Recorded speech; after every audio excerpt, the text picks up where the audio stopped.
Antes de orarmos, vamos ler Salmo 139, 13 e 18, NVI. Tu criaste o íntimo do meu ser e me teceste no ventre de minha mãe. Eu te louvo porque me fizeste de modo especial e admirável. Tuas obras são maravilhosas, disso tenho plena certeza. Meus ossos não estavam escondidos de ti quando em secreto fui formado e entretecido como nas profundezas da terra. Os teus olhos viram o meu embrião. Todos os dias determinados para mim foram escritos no teu livro antes de qualquer deles existir. Como são preciosos para mim os teus pensamentos, ó Deus! Como é grande a soma deles! Se eu os contasse, seriam mais numerosos que os grãos de areia. Se terminasse de contá-los, eu ainda estaria contigo.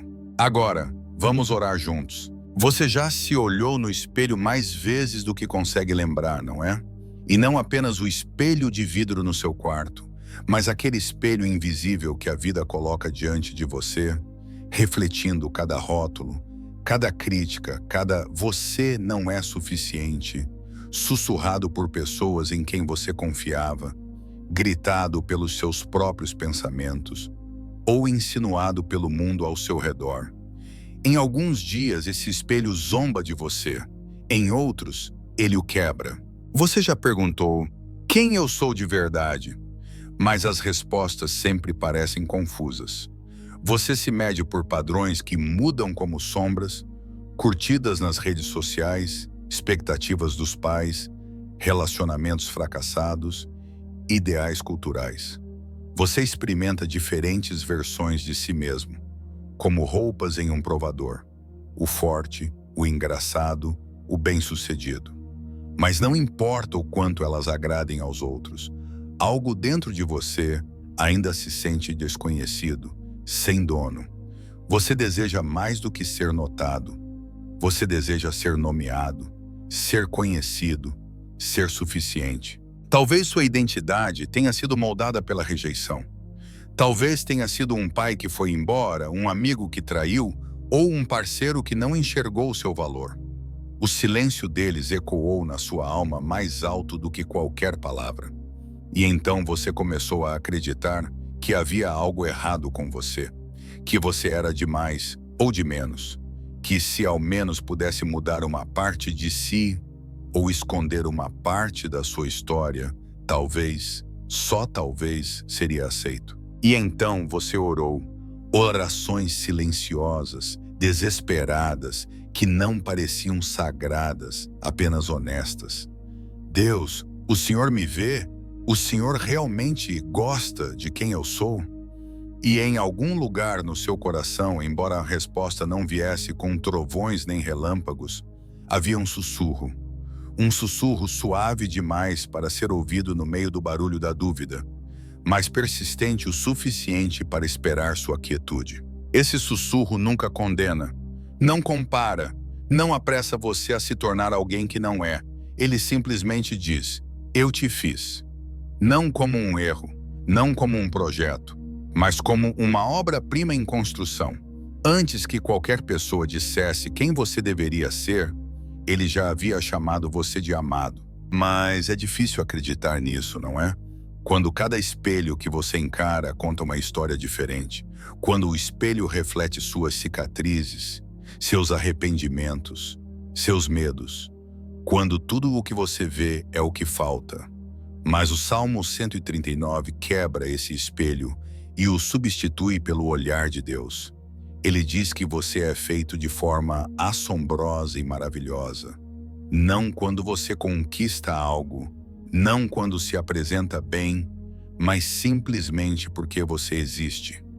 Seus ossos foram moldados por mãos divinas.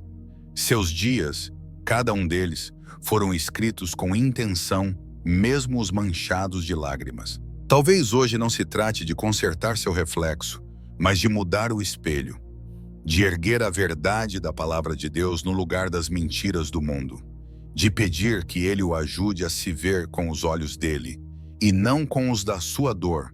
É aí que a oração começa, não com palavras perfeitas, mas com a coragem de ser honesto diante daquele que já conhece tudo.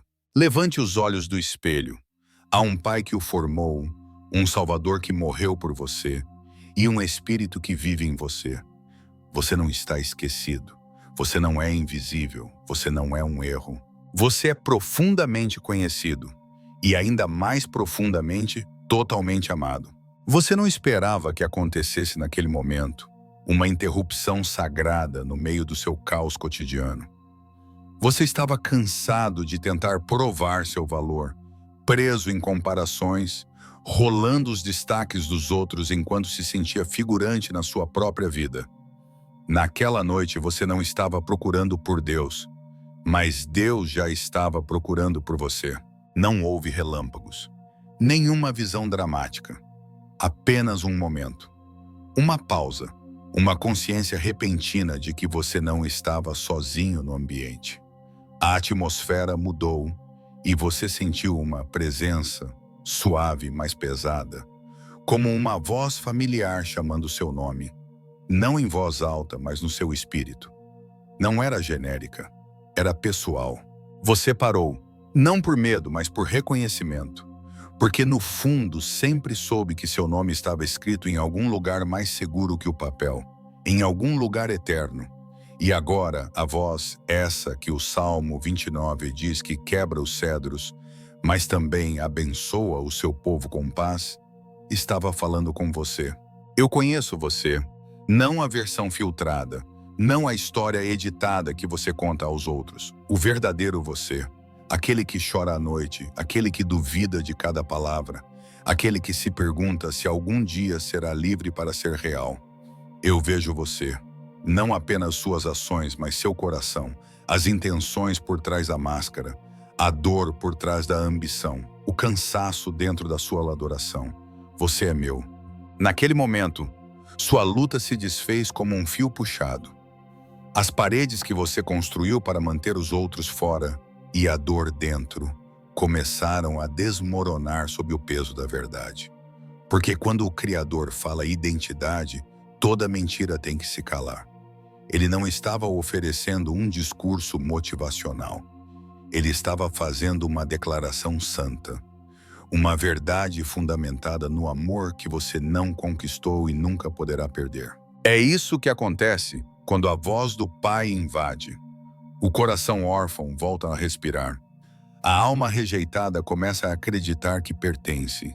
Você percebe de repente que não precisa lutar por um amor que já é seu.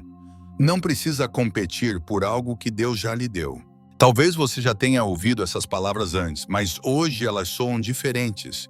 Você é meu filho, você é minha filha, em você tenho prazer. Não são afirmações vazias, são as palavras que Deus falou sobre Jesus no batismo, antes de qualquer milagre, antes de qualquer sermão, antes de ser reconhecido. Deus o afirmou não por desempenho, mas por posição. E essa mesma verdade é dita sobre você. Isso não significa que o mundo vai parar de rejeitá-lo. Pode ainda haver amigos que não entendem, familiares que diminuem, ou vozes que tentam defini-lo pelo seu pior dia.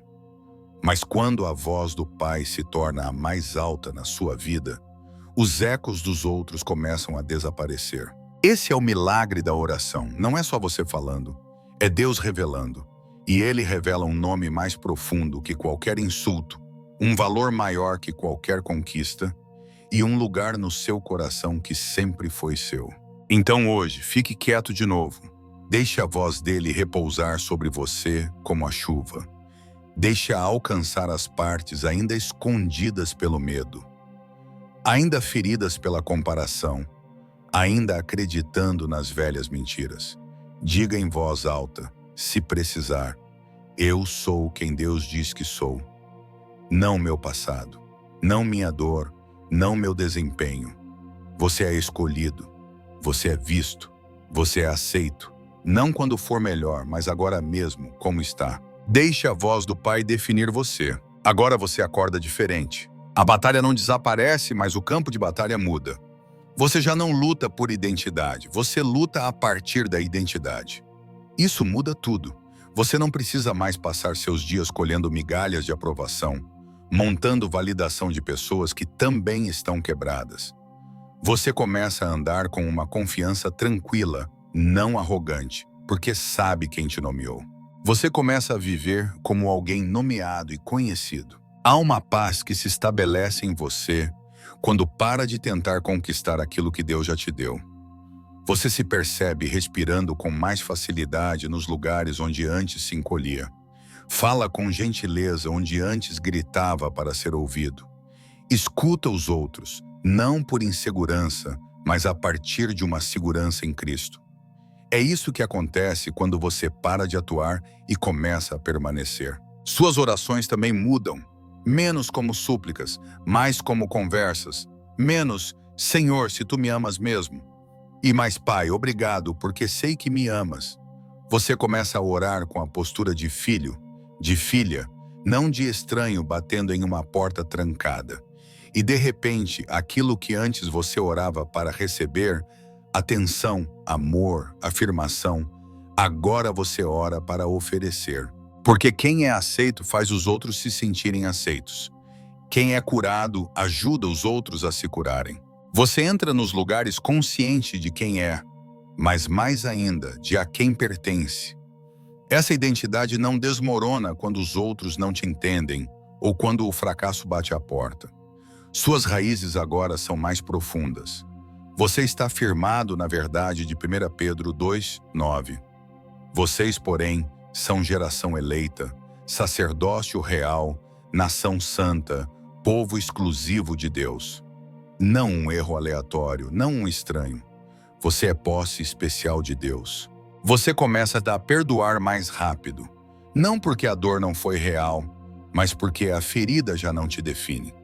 Você já não carrega a rejeição dos outros como uma segunda pele. Já não corre atrás de toda a chance de se provar. Simplesmente descansa no amor que sempre esteve te esperando. E talvez agora você perceba os outros, os que ainda estão perdidos diante do espelho. Você vê os olhos deles procurando o seu lugar. Ouve as risadas nervosas, as opiniões exageradas, o silêncio tímido.